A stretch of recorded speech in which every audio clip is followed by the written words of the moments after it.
کبھی کبھی جب میں اپنے حالات دیکھتی ہوں کہ ہم پاکستانی عوام جو ہیں وہ کس قدر ظلم و ستم کی چکی میں پسے ہوئے ہیں، ہم پر کس قدر بھوک و افلاس اور مہنگائی کا جو ہے وہ غلبہ ہے، اور ہم پر کس قدر ظالم حکمران مسلط ہیں،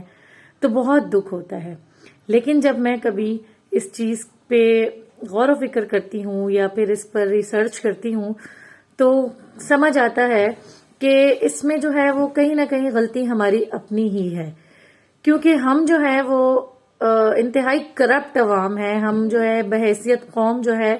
ہم میں بالکل یونٹی نہیں ہے، ہم میں بالکل آنیسٹی نہیں ہے، ہم انتہائی ایک بے ایمان اور کرپٹ قوم ہے۔ اب یہیں سے دیکھ لیجئے ہم لوگوں کی پریورٹیز کیا ہیں۔ ہم جیسے لوگ اپنے فیوریٹ پولیٹیکل پرسنالٹیز کے لیے روڈز پر نکل جاتے ہیں، ہم جو ہے وہ اپنی پارٹیز کے جو لیڈرز ہیں ان کو جتوانے کے لیے، ان کو فیور دینے کے لیے کس قدر اخلاق سے گر جاتے ہیں۔ ہم جو ہے فیس بک پر پولیٹیکل لڑائیوں میں اپنے ہی بہن بھائیوں کو گالیاں بک رہے ہوتے ہیں۔ ہم جو ہے اپنے پولیٹیکل لیڈرز کے دھرنوں میں جا کر ہم 150 دن کا دھرنا تو دینے پہ تیار ہیں، ہم وہاں ناچ گانے کرنے پہ تیار ہیں، ہم ہر قسم کی قربانیاں دینے کے لیے تیار ہیں، حتیٰ کہ ہمارے بچے جو ہے وہ گھر میں بھوکے پیاسے مر رہے ہوں، لیکن اگر ہمیں جو ہے وہ اپنے سیاسی لیڈرز کے پیچھے جانا پڑے یا ہمیں جو ہے وہ اپنی کسی بھی سلی ایکشن کو انجوائے کرنا پڑے، کیٹر کرنا پڑے، ہم اس کے لیے ریڈی ہو جاتے ہیں۔ لیکن اگر ہم کچھ نہیں کرتے یا نہیں کر سکتے تو ہم کسی حق بات کے لیے چپ ہیں۔ ہم عوام جو ہیں، حالانکہ ہم مسلم قوم ہیں، ہم اللہ کو ماننے والے، اس کے نبی کا کلمہ لا الہ الا اللہ پڑھنے والی قوم ہے، اور اگر اس قوم کو لا الہ الا اللہ کی پڑھنے والی قوم کی تاریخ میں اگر آپ چلے جائیں تو وہ تو اتنے بہادر، اتنے جنگجو، اتنے نڈر تھے، اور وہ سب حق پہ لڑنے والے لوگ تھے۔ ہمارے صحابہ کرام دیکھ لیجئے، ہمارے تبع و تابعین دیکھ لیجئے، ہمارے تمام انبیاء دیکھ لیجئے کہ جو اللہ تعالیٰ کے حکم کے لیے، اس کو پیغام کو دنیا میں پہنچانے کے لیے کس قدر کوشاں تھے، اپنی جانیں، اپنے مال، اپنا سب کچھ قربان کر دینے والے لوگ تھے۔ اور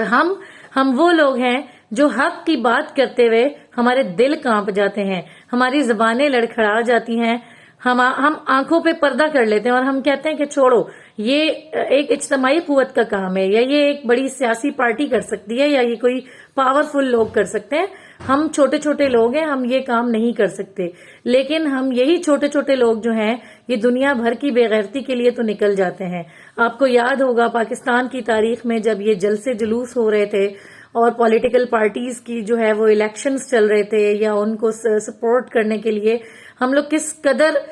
نکل جاتے تھے، اپنی لڑکیاں تک نچوائی ہیں ہم نے جلسوں میں اور دھرنوں میں۔ لیکن اگر ہم کچھ نہیں کر سکتے، ہم بے بس ہیں، تو ہم فلسطینیوں کے لیے بے بس ہیں، ہم کشمیریوں کے لیے بے بس ہیں، ہم کہیں اور کوئی ظلم ہوتا ہوا دیکھ رہے ہیں تو ہم کچھ نہیں کر سکتے، ہم کسی وڈیرے، کسی جاگیردار کے ہاتھوں کسی غریب کی عزت، اس کی آبرو پامال ہوتے ہوئے دیکھ لیں تو ہم بے بس ہیں،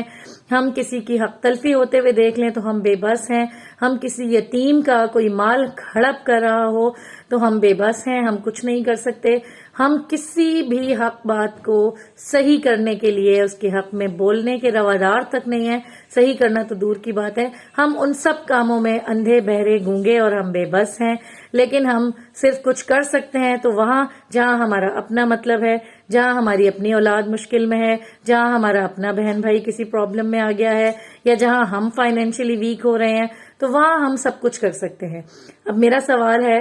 بلکہ سوال کیا، میں آپ کو خود بتا دیتی ہوں کہ آپ کو کیا لگتا ہے کہ یہ جو عمران خان ہے، یا یہ جو نواز شریف ہے، زرداری ہے، یا جتنی بھی یہاں پر پولیٹیکل پارٹیز ہیں، اگر یہ سب کچھ جو اس وقت غزہ میں ہو رہا ہے، اگر یہ ان میں سے کسی ایک کے گھر میں بھی ہو رہا ہوتا، کسی ایک کے بیوی بچے اس طریقے سے مر رہے ہوتے، تو کیا یہ لوگ اتنے ہی چپ بیٹھے ہوتے؟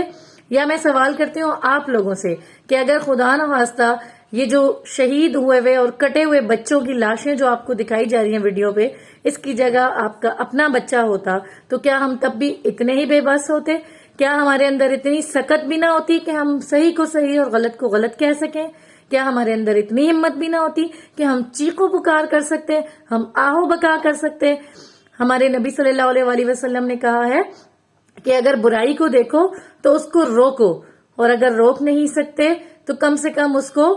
برا جانو، اور اگر برا کہہ بھی نہیں سکتے تو پھر دل میں ہی اس کو برا سمجھ لو۔ تو ہم تو ایمان کے اس قدر کمزور درجے پر آ چکے ہیں کہ ہم تو دل سے بھی شاید برا نہیں سمجھ رہے ہیں، ہم نے ہر چیز کو اتنا کامن لینا سٹارٹ کر دیا۔ تو پلیز میں آپ کو بار بار کہوں گی، آپ کو بھی اور جو ہمارے جتنے سیاسی لیڈران ہیں ان سے بھی کہوں گی کہ خدا را آپ اس کو اپنے اوپر امپیتھائز کیجئے، آپ سمجھیے کہ یہ آپ کے اپنے بچے ہیں، پلیز کچھ کیجئے، پلیز ان غزہ والوں کی ہیلپ کیجئے، ان فلسطینیوں کی مدد کیجئے۔ آپ کر سکتے ہیں، اللہ تعالیٰ نے آپ کو طاقت دی ہے، اللہ تعالیٰ نے آپ کو وسائل دیے ہیں، اور اللہ تعالیٰ ہی آپ سے قیامت والے دن پوچھیں گے کہ بتاؤ تم نے میرے بندوں کے لیے کیا کیا، جو میرے دین کے لیے لڑ رہے تھے، جو میری مسجد کی حفاظت کر رہے تھے، کیا یہ صرف ان کا فرض تھا؟ کیا تم لوگ نہیں کر سکتے تھے میری مسجد کی حفاظت؟ کیا مسجد الاقصی صرف فلسطینیوں نے ٹھیکہ لیا ہوا اس کا؟ کیا صرف وہی وارث ہیں فلسطینی یا غزہ کے لوگ ہی صرف مسجد الاقصی کے وارث ہیں؟ جی نہیں، وہ ہم تمام مسلمانوں کی مسجد ہے، وہ ہم تمام مسلمانوں کا قبلہ اول ہے۔ تو خدا را ہوش میں آئیے، آنکھیں کھولیے اور اپنی فلسطین کے لوگوں کو اور اپنے قبلہ اول کو اپنا سمجھیے، اور پلیز اس کے لیے کچھ کیجیے۔